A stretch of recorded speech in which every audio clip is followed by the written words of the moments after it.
Hi guys! Welcome back to the Sad and Liz podcast. to the Sad and Liz podcast. Welcome to the Sad One day we'll say it together. Yeah. Today we're gonna talk about the fact that there were aliens found in the ocean. Yeah, I It's always crazy. knew that they were gonna be in the ocean You really? and in the air everywhere. I just felt like they would be in space. That's what I always thought.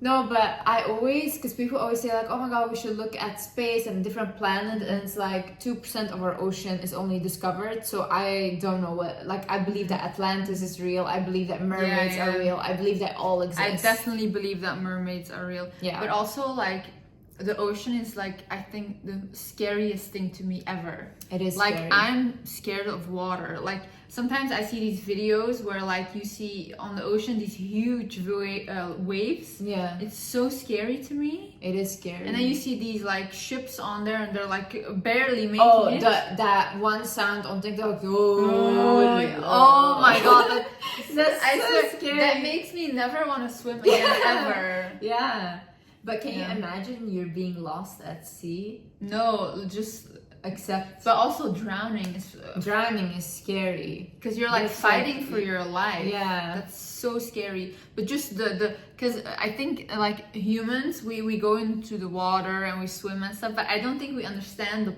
power of water, like how strong the ocean is. Yeah, You know what I mean? And that scares me so much because you think it's you think it's just I'm gonna swim here, it's not that deep, and then like a wave can come and just catch you. Yeah, I one time when I was in the Dominican Republic, I was swimming and I was there with my ex-boyfriend at the time. And when we were swimming, he literally saved me out Yeah. of the water because I went to swim and all of a sudden something happened where the tide was pulling me more into the into the ocean, but I was trying to swim out. But the more I tried to swim out, the more I was going backwards. So there was literally a moment where I was like, oh, I'm gonna drown. Like Yeah, I yeah. accepted it. I was like, I'm gonna drown. And then when I stopped fighting it is actually when my ex could pull me out of it, Yeah, yeah. because otherwise I would have drowned. I actually had the same thing happen, but it was actually my fault. Yeah. Like I went to the Bahamas with my first boyfriend, and the waves, like there would like come waves, but everyone would be like waiting on the waves to then like jump. Yeah. I was 19 anyway. So we were jumping, but the waves, that one wave was so strong that it took me, and I felt like I was drowning, and he also pulled me out of the water. Yeah. Because you really like underestimate the power. strength. Yeah. And it's the more you try to go against it, the more you get pulled Yeah. back. I actually So- read that. Remember that one video I showed you of that with the couple? that destroyed me for a couple Yeah. of days. So there was this couple. I don't know where this was. I think it was in Russia. Yeah. Was Did it? they say? Yeah, I think Yeah, I they think said it maybe was in Russia. Yeah. So there was this couple, and it was like obviously bad weather, and it shouldn't be near the ocean, but they were like hugging each other in front of the water, and all of a sudden the woman just disappears, and the Yeah. guy starts like looking for her. He's like everywhere trying to swim into the water, but also he's scared because there's huge waves coming. And then she just disappeared, and then after they didn't find her body again. Yeah. Which So is what they crazy. said that happened, people allegedly said that the woman was drunk or something, or she was trying to swim. Yeah. And from the beginning, you see on the video, the guy's trying to pull Yeah, her he's trying to out. pull her Or out. he's trying to stop her from going Yeah. into the water. Yeah. And then 1 second, guys, the woman's just gone. Yeah. And then he's like, what the He's fuck? like, yeah, and He can't even, because everyone was like, yeah, if I Why was didn't him, he jump then I would go in? into the water. Yeah. But this guy's also thinking about his own life, you know, Yeah. just because the waves were gonna take him as Take well. him, yeah. So he was like trying to look for her. It was the I video saw- was so sad. I saw something. What I wanted to say. So basically, they said when a wave comes, you actually have to, because we tried to get out of it, but you have to actually swim in the wave or something. They said people were saying, Or you have to release the going against it. So you have to go with with it. Yeah, you Yeah, have to yeah, go yeah, with the yeah. wave. Yeah, I That's heard what they that were saying. too. Yeah. But unless you're in that moment, you're gonna start Yeah. fighting for your life. That's like exactly how I'm gonna let you finish your story, but in a second. But that's how exactly how all these people were like, yeah, if you ever were held at gunpoint, you should like just do this and you'll get out of it. But man, until I'm in that situation, do you think I'm gonna think about all these moves? Yeah, I'm just gonna accept it. I have such peace That's with not that. what I was thinking. Oh. You're just gonna accept it. Liz is not gonna fight when you attack her. This is like ready to go. I don't think Are you you should, okay, Liz? I don't think you should say this on camera. No. No, this is I will fight. She will fight, guys. She will fight. No, I would just be like, I really have a good relationship with death, but not because I want to die, but I know when your time comes that it's just time to return home, I don't see Earth as home. I also wouldn't do it myself because I think we all have lessons to learn on Earth. But I do think when it's time to go home, I'm gonna go home. And I'm going home. I'm going home, and I think that is something very beautiful and peaceful. Yeah, me and too. Whenever it's your time, you cannot stop it. Because I used to have anxiety about flying and all these things, and I used to think like, what if my plane crashes right now? But then I was like, but then it's meant to happen right now. And I'm meant to leave the earth. Exactly. Yeah, that's exactly also how I think. Like that, I also used to be scared. Oh, what if something happens to me and this and that? But now I'm in such a but that's just like reality of human life. Yeah. Like that's what we have been promised. We are gonna die. Yeah. And I feel like a lot of people don't realize. Like it's almost like we don't realize it until it really happens to somebody, and we're like, oh. I think it actually happens? Yeah, I think we're just always dying. I think versions of ourselves are always dying. So your child version dies, then your teenage version dies, then your adult version will die. And you constantly change into someone new. And you also have to accept that the people around you are also constantly changing, and their version of them is also dying. I think the scariest part for me, because for myself and me dying, I hope it will be such a beautiful process, and I do believe it is. But like people I love dying is a concept that I cannot, I have to really struggle with still. Because that's like, I think we come to Earth as souls to learn detachment and to not attach to things. That's why in religion they also speak about don't attach to earthly things, but they also talk about other humans. They talk about all these things. That's why a lot of times people will go through the craziest heartbreak and they're like, why is this happening to me? And it's like, it's teaching you to let go. Because when you leave this earth as a soul, you're meant to return home. So nothing on this earth will belong to you, and you have to understand that. And I think a lot of people live disillusioned with themselves. You know what I mean? Yeah, but I think it's so easy to say to people we're here to learn detachment and we're here to let go. You love your mom. Yeah, I love my mom, but I have to, a long time I used to think about, if she died, I would also leave this earth immediately. I used to think I would do that, this and that. But then when I started to understand us as souls, and instead of, because we say oh, that's our mom, but she's also a separate soul having her separate mission on earth. And when that's completed, she also needs to go home. You know what I mean? Yeah, exactly. I think we would definitely see our parents not as regular, they also have no, it's just my mom. Yeah. And then no, this is a human with their own life. She's her separate soul. Yeah. And her creation was probably to bring children to earth, to bring a family to earth, to create so many children, and to leave an impact, because she left a big impact on me. And then in turn, I leave impact on other people. You leave impact on other people. But where does all of our innate knowledge come from, or strength? It comes from our mother. You know what I mean? So that's how it goes on through generations. The reason why, for example, I want to go out there and heal generations of women is because I want to heal my ancestors for the treatment that they didn't get, for things that happened to them that they didn't deserve. You know. But I feel we're going to a world where the divine feminine is finally wakening up. Yes, and nothing me and Savina were talking about it. The countries where women are not respected are never thriving. Never. And I told Liz, because we were talking about this one country. Sorry, finish your sentence. No, that you say that. Yeah, that's what I wanted to say. So we were talking about, Liz was talking about this one country where women are so oppressed. And I was like, Liz, look at all the countries where women do have freedom and do have the right to do whatever they want. They're always, if we look economically, they're always thriving. Yeah. If we look at countries that oppress women, they're never thriving. Never. They're always like, they're always struggling. Yeah. But also oppression, places where a lot of like sins happen, bad things, evil things happen. You can feel it in the energy in these places. I don't think any ground, any house will be blessed when a woman is mistreated. Yeah. Any land, anything, it will never be blessed. Of course not. Because you're disrespecting the almost the tunnel for life. Yeah. You know what I mean? Because God is like, okay, this is a tunnel. Yeah. This is a tunnel I chose to I'm gonna bless women. They're gonna be the ones. They're gonna be the ones to carry these souls that I'm, essentially created. Yeah. And then you have people disrespecting that tunnel that He made so holy. Yeah. So how can you ever thrive? Yeah. You know what I mean? Yeah, it's very true. By the way, someone also asked, like, how do you guys feel towards your father right now? And do you guys forgive him? And I think it's good to talk a little about forgiveness and how we stand on that. Okay, I'm gonna start by saying that you guys only know 10% of the things. Because a lot of things we cannot share also for like...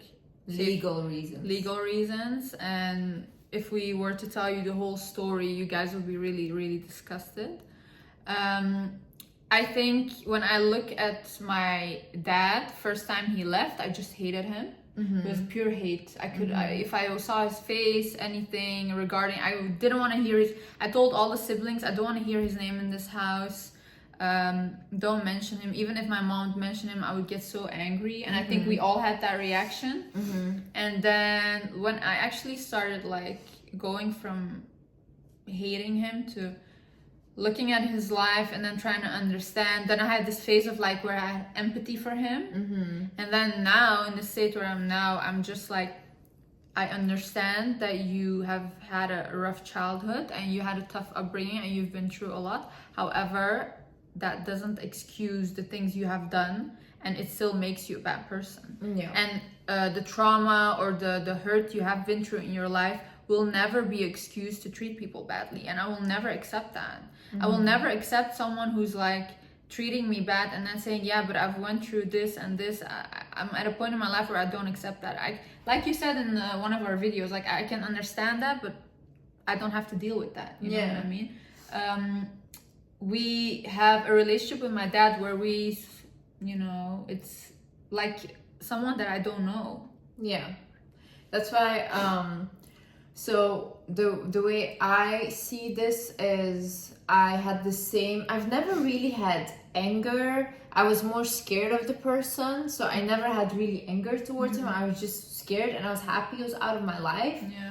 But the more I went on and I started learning about souls and spirituality, I started to look at him as a 3-year-old boy that was abused by his parents and by his mother, which was also very severe. And then I was like, wow, like I can understand, because he used to say, even when like my mom would confront him and be like, why are you beating your children? He would be like, well, I also got beat, and that was his justification. But I also experienced that, and we all experience that, and we all are of the mindset of, I don't want my children to experience this in any form, in any way, not by their father, not by me, you know what I mean? So there is a different path that you could have chosen, but you didn't, okay? So that's your responsibility. And second of all, when I speak of him, or when we speak of our father, we speak of a stranger. We don't really know the person. We never really knew the person.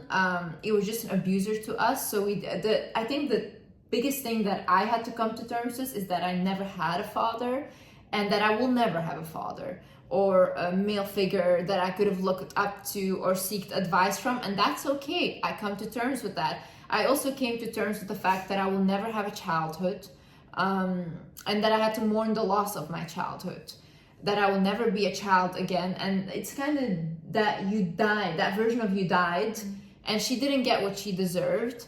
But right now, when I'm in a stage where I am like in my 20s, I can still choose to nurture my inner child, and I can still choose to be soft to myself now, and to take care of myself in a way that I wish my parents had done. So I think I really focus on that. And in terms of forgiveness, I think that I don't really need to forgive someone that I don't feel anything towards. I can forgive Sabina when I have a fight because I want to make things right with her and I want her to be in my life. But I feel like it's almost like when you get a hate comment, you don't have to forgive that person because they don't matter to you. Yeah, you know what exactly. I mean? So I think for me, forgiveness is no point. Him telling me sorry for all the things I did when he dies, before he dies one day, let's say he gets a revelation, it's not really, it will not do anything to me. Yeah, exactly. Like it's like we're exactly what you said. Like we say like our father, but we don't say dad. We say his first name. Even my brothers, we all say his first name. This guy's like a stranger. Yeah. I think the only one that would want forgiveness is mom. But even she will never accept that, I think. No. But my mom has a difficult time with letting go of the past. She is, however, a very happy woman. Like she will very be joyful. If you guys like saw her, she's always like like almost like very childlike. My mom is the strongest woman I've ever met in my life. Yeah. Like just looking at her, I just know God is real. Yeah. Just looking at her, I just know God is real. Yeah. And that is where our strength comes from our mother. Our confidence comes from our mother. So I just wish people the best. I don't care about them. That's I also think now, for example, when I look back at our lives, I almost like I think like, okay, it just had to happen that way. It just had to happen. Like he had to be our dad, because if he wasn't, we wouldn't be the people we are today, or we wouldn't be here, or you wouldn't have the opportunity to share the knowledge you have, or all these but things. But I think that's a dangerous thing, because a lot of people say that like, oh yeah, but he made you strong. No, I was strong because I had no choice. I had to be strong. You know what I mean? We all had to be strong. Like I for example, I would have wanted to be a child. I would have wanted to experience that. But maybe that was just not your mission in this I know, life. and I've accepted that, but that doesn't mean that I have to give credit to an abuser. No. The credit is you're not all giving mine. credit to that. You're giving. We're not giving credit to him. Yeah. We're just saying like some things sometimes bad things happen, so something good can come out of it. You know yeah, that is true, but it's only when you do come out of it, when you process the way in a way where you think like, oh my God, I'm going to change my life and I'm going to try to become a version of myself that I really want to be, because we could have ended up really bad, like addicts, like really, really bad. You always, issues. with these people that have been through stuff, you always have like two ways. Like it's either I become my abuser or I become the opposite of that. Yeah. And unfortunately, some people choose to become their abuser, which is so sad, because that's like the easy way. Yeah. The way to like not become the person that like, you know, birthed you, or become be angry. You know, you could so easily be an angry person because you were like injustice done to you. It's so easy to be like, you know, F everything, I'm gonna do to everyone what they did to me, and be angry, and actually being like, hey, actually I don't want to be like this, I actually want to break this cycle. It's not the easy path, but it's so worth it at the end of the day, because you're actually like healing the coming generations. Yeah. You know but I mean? think a lot of people will never do that in general, because for humans it's very normal to go to a route that's always comfortable. Yeah. So whatever is comfortable, even if that's bad, the human brain will choose that over change or over taking accountability. Because how many cycle breakers do you have? Like in our even generation, no one did that, you know? I think we're the first generation, you and me, of all our ancestors where the women are not oppressed. Yeah, that is true. And that's a long line. And that's a very long line. It's like hundreds of years of women being oppressed. You know, my grandma, her mother, and all were oppressed. And then Liz and I are the first women in our family that are actually free, able to do what we want. And then look how that pays off. Yeah. Because my mom was actually the cycle breaker. Yeah. Yeah. But she gave us that opportunity. Yeah. You know what I mean? She did. Yeah. So she's actually the cycle breaker. Yeah. And because of her, generations to come of women will have the ability to live a free life and to believe in themselves. And I also want to say to any young women watching this that are in a similar situation, I just want to say that when you take that leap of faith and you believe in yourself and you get rid of the fear of being oppressed, you move mountains for your ancestors. You move mountains for the women that came before you and that wish they could have done that. And you will move mountains for the next generation. It's something that is so magical. It just takes one person to actually change the world. You know what I mean? It does. Because we can hate on, because I see a lot of people like hating on feminism and all these feminists and this and that. But feminism has saved so many lives. Yeah. Like feminism has given us the ability to work. Feminism has done so much for us. Yeah. And then people are like, oh, these stupid feminists, I just want to be a housewife and I don't want to work and all this. Meanwhile, the women, our ancestors were like, it was their dream for them to work or to go to school or to even have their own money. They didn't even have their own bank account.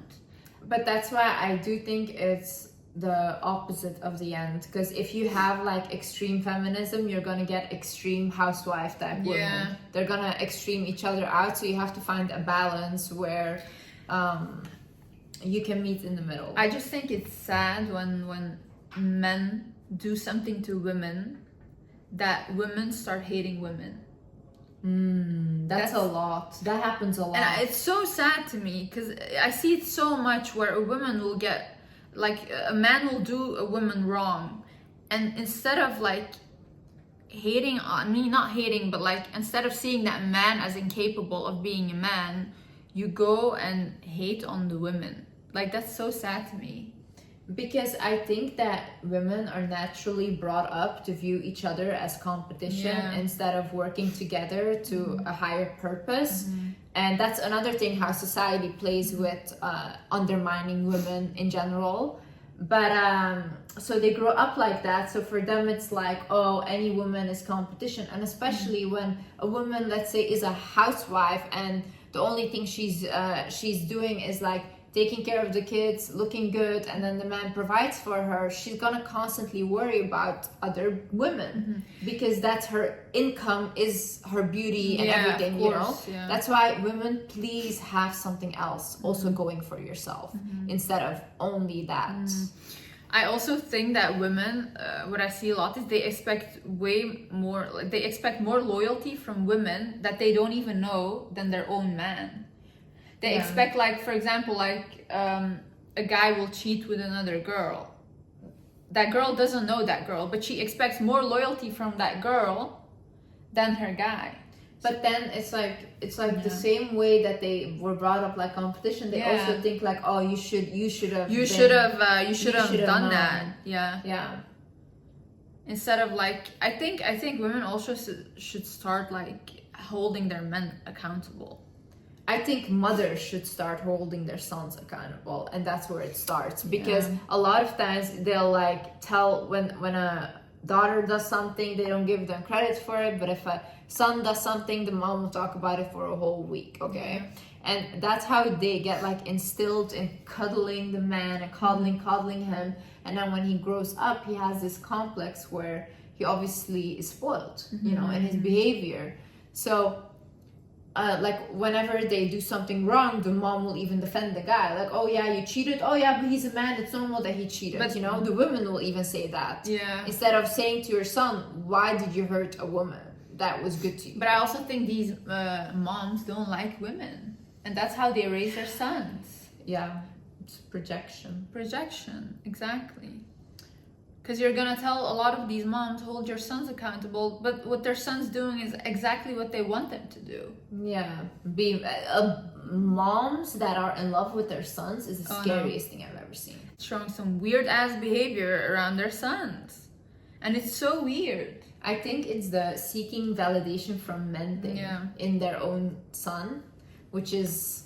it's almost like they enjoy their sons treating women badly, and they almost encourage it. You know why? I feel like when a woman feels like she has been done dirty, it kind of feels good to see that Yeah. with another woman in their minds, Yeah. you know? But that's an unhealed version of a woman. That's sick. Yeah, because it's generations of bad behavior that you're again creating within men. Yeah, Liz just talking about this. She just showed me a video of a woman that was married to. Can we talk about this? Yeah, I just saw it on YouTube. Yeah, we just saw a video on YouTube of this trophy wife. Yeah, that's her. That's what That's her name. That's from her YouTube. name. And she was married to this guy. And what was she like? You know the story. She was like married to him, and he was taking care of her. Yeah. So she had a channel where she talks about like being a trophy wife and all these things. And she was a single mom before, so she had already one child, I think. And she was pregnant with a newborn, and then she found out that her husband had inappropriately touched her young daughter. And she had to divorce him, and she made a video about that, explaining all of that. And I was actually disgusted. Yeah. Disgusted. I don't even know what to say. Like, and then I was telling Liz, like, these women that, like, imagine like a guy's providing for you and you don't have a backup, and he's doing everything, and he does something to your child and you cannot leave because you have not even a place to take your child. I think, you know, besides that, even if they're not providing, a lot of women choose to not believe their daughters. Yeah. And choose to kick the daughters out and be like, whatever, you're just lying or whatever, you know. I think that's even a bigger problem.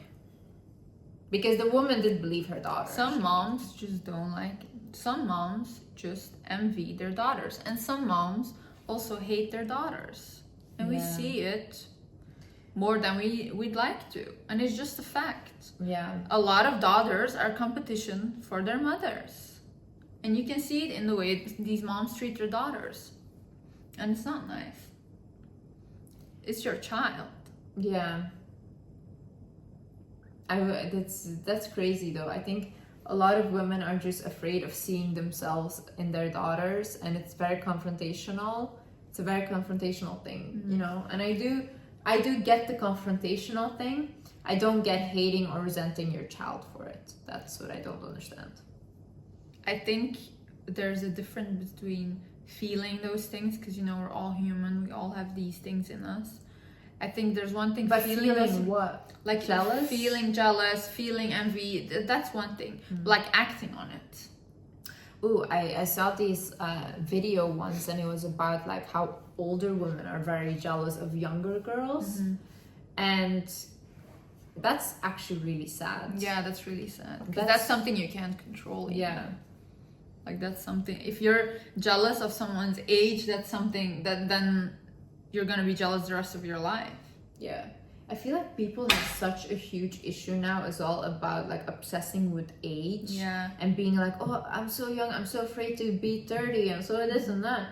And I'm like, guys, are you okay in your Yeah. head? Like, what is going on? The most beautiful women I've ever seen are Are in their- past 30. are past 30. Yeah. Like I can't wait to be in my 30s, because I'm like, damn, the women that I see in their 30s, and they, by the way, they look 18, 20 maybe. But 30 is so young. Yeah, 30 is so young. And I feel like with this whole thing of like, oh, women above 25, they're like old, this and that. This is a thing that comes from men who like young girls.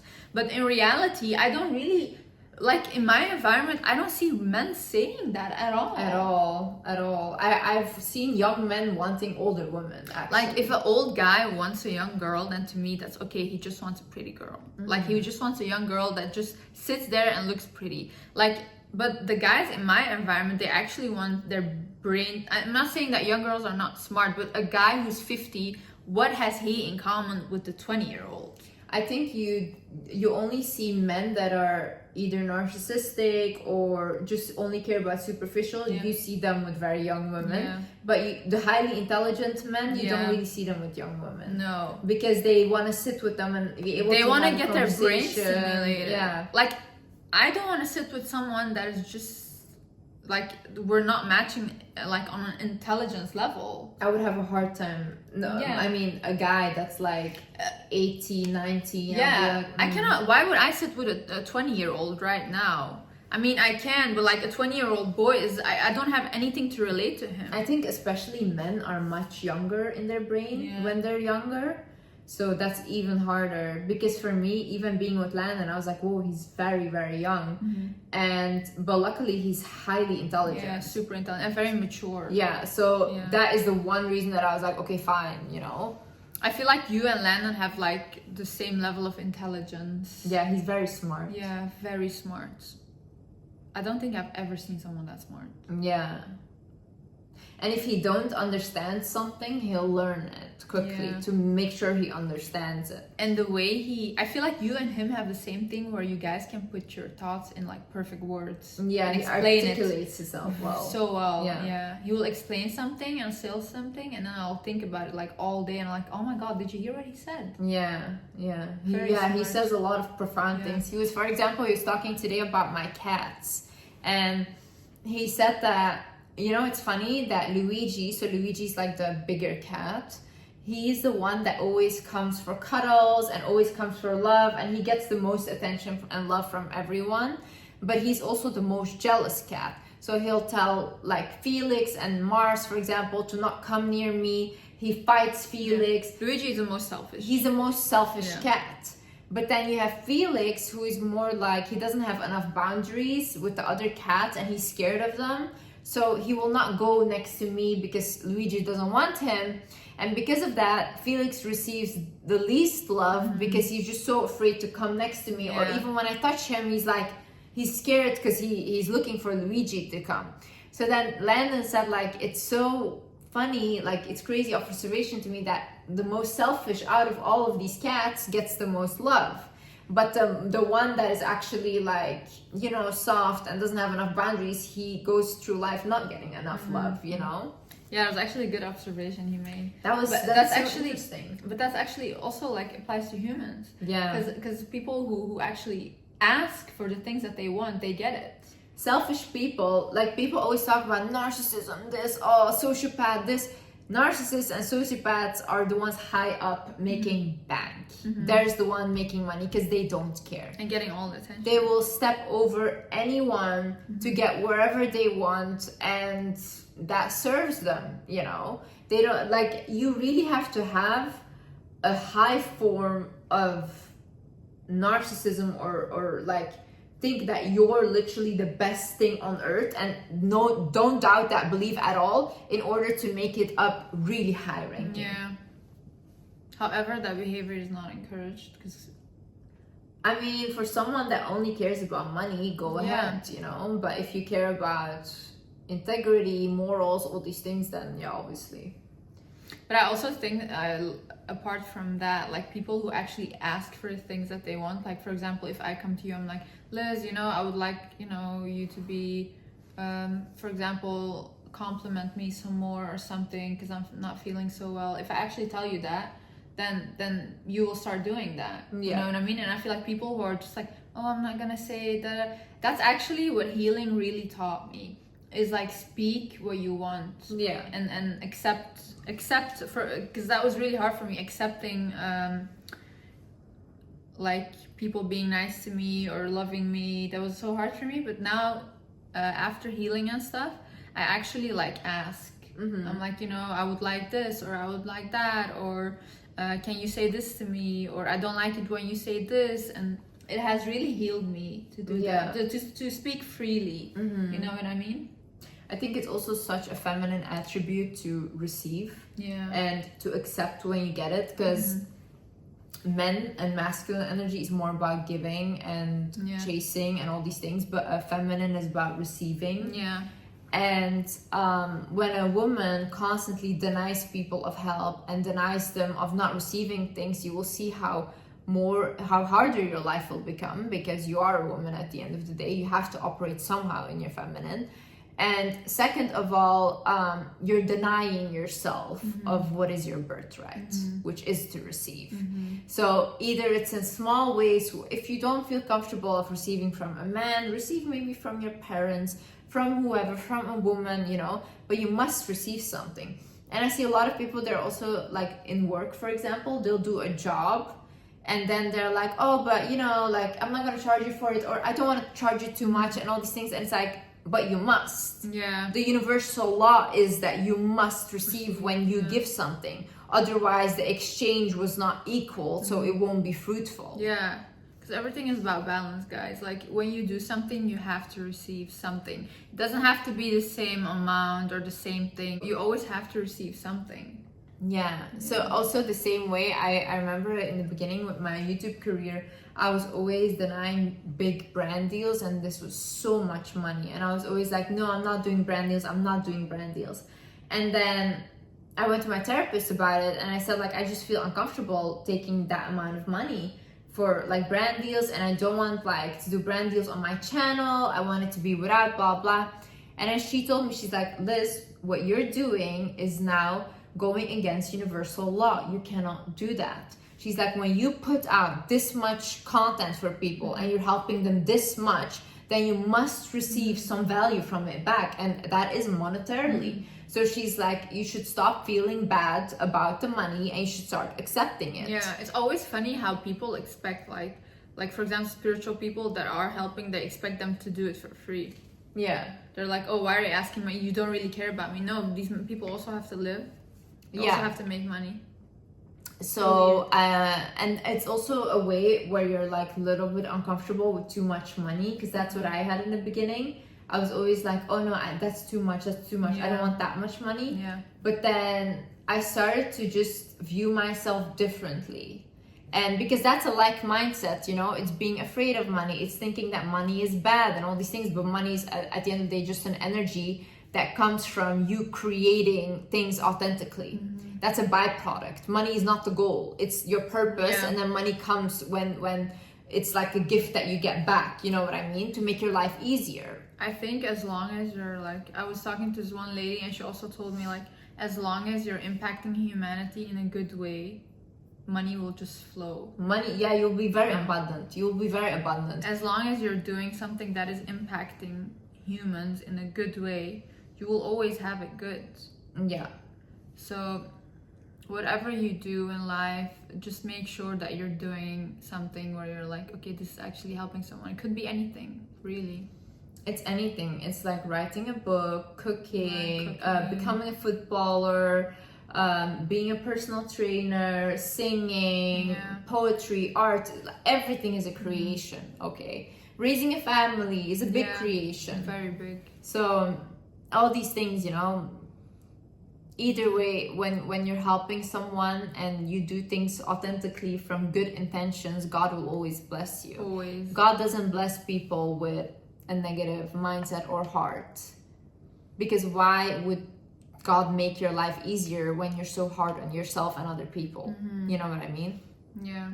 It's your inner world that shines out. The more hate you have, the more difficult your life becomes. I think also like you have to see God as something good, and I think also some people struggle with that, as seeing him as a positive thing, because you know, when something bad happens, I see people going to, oh, but why would God do this? Why would God do this? God said like, I am who you think I am. So I think a lot of people have this idea of God that he's like this person you should fear and this and that.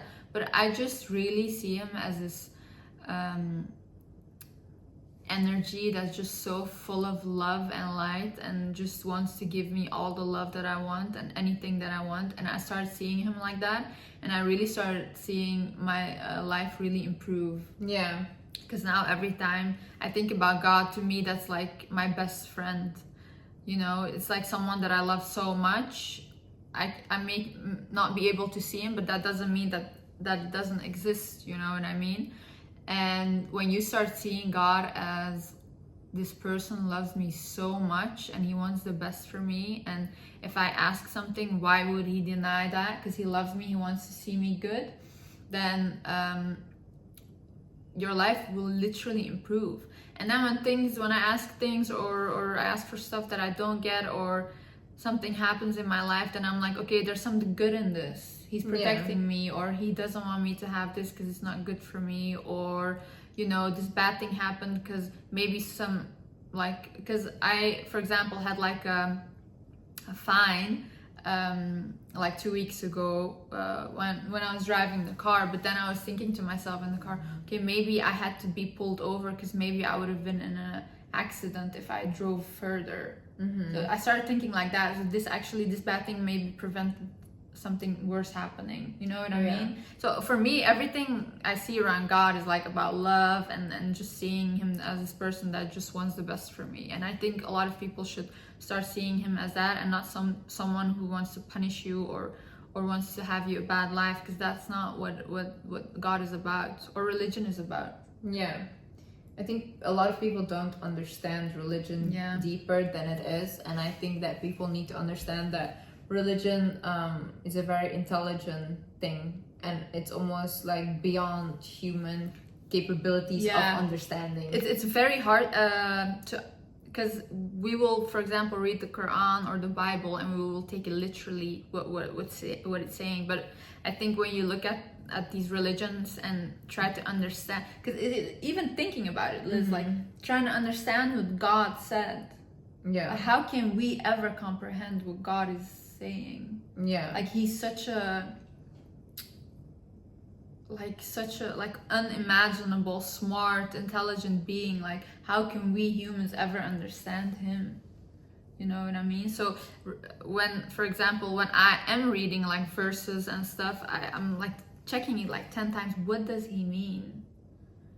Because maybe he says like, okay, don't do this. Okay, but why?